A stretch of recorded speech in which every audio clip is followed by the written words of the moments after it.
Hello बच्चों, let's see this question है sphere of radius 6 centimeters dropped into cylindrical vessel partially filled with water. The radius of the vessel is 8 centimeter. If the sphere is submerged completely, then the surface of water rises by ये हमें इस question को solve करना है। ठीक, यहाँ पे 4 है, यहाँ पे क्या है हमारे ऑप्शन से। ठीक, तो इस देखिए इस क्वेश्चन को हम कैसे समझते हैं। अगर हम फिगर देखें तो ये हमारा एक क्या है, एक सिलिंड्रिकल वेसल है। ठीक, यहाँ पे हमने एक सिलिंड्रिकल वेसल बनाया। ठीक, इसमें क्या किया गया है, पार्शली क्या है, पहले पानी भरा हुआ था, यहाँ से इतना पानी भरा हुआ था। ठीक, इसमें क्या किया गया, एक स्फेयर डाला गया। ठीक, अब यहाँ से ये स्फेयर डाल गया तो ये जो पानी का जो लेवल था ना, वो वाटर लेवल वो अब बढ़ के इतना आ गया। ठीक, तो मतलब कि इतना इंक्रीजमेंट हो गया हमारे वाटर का।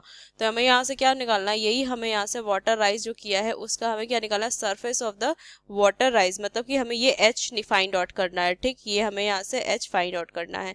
तो यहाँ से अगर हम देखें तो यहाँ से क्या रेडियस ऑफ द वेसल दिया हुआ है। ठीक, इसका हमारा जो वेसल का जो रेडियस दिया हुआ है वो कितना दिया हुआ है, कैपिटल आर मान लेते हैं इसको, और ये हमें 8 सेंटीमीटर दिया हुआ है। ठीक, और यहाँ पे स्फेयर का जो रेडियस है जो हम लिखेंगे स्मॉल आर, यहाँ से small R is equal to कितना दिया हुआ है, 6 सेंटीमीटर। ठीक, तो यहाँ से हमारा जो की कंसेप्ट होगा ना इस क्वेश्चन का, की कंसेप्ट वो क्या होगा, यहाँ से हमारा वॉल्यूम, अगर हम देखें कि volume of water region is equal to volume of sphere, volume of sphere.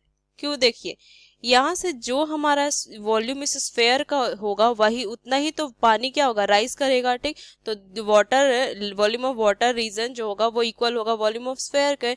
बस इस की कंसेप्ट को यहाँ से हम ध्यान में रखते इस क्वेश्चन को हम सॉल्व करेंगे।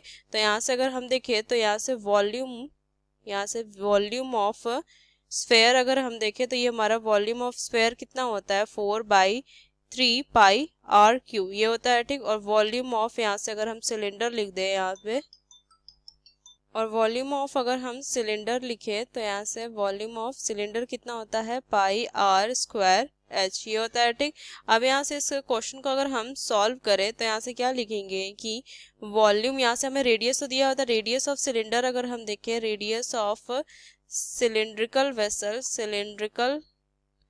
वेसल तो ये दिया हुआ है capital R is equal to 8 centimetre. ठीक, और यहाँ से अगर हम क्या लिखेंगे कि रेडियस ऑफ स्फेयर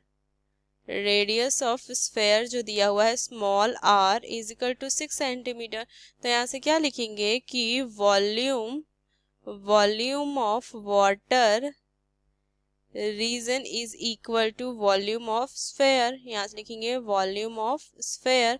तो यहाँ से कितना हो जाएगा, वॉल्यूम ऑफ वाटर रीजन, तो ये क्या हमारा सिलिंड्रिकल ही शेप होगा ना, तो यहाँ से क्या हो जाएगा, ये लिखेंगे हम पाई, और यहाँ से कितना हो जाएगा आर स्क्वायर, और यहाँ से एच इज इक्वल टू यहाँ से कितना हो जाएगा 4/3 पाई आर, यहाँ से लिखेंगे क्यू। ठीक, तो पाई से पाई जाएगा और यहाँ से आर की वैल्यू देखेंगे तो ये हो जाएगा 8 इज इक्वल टू 4/3 इंटू में यहाँ से हो जाएगा 6 × 6 × 6।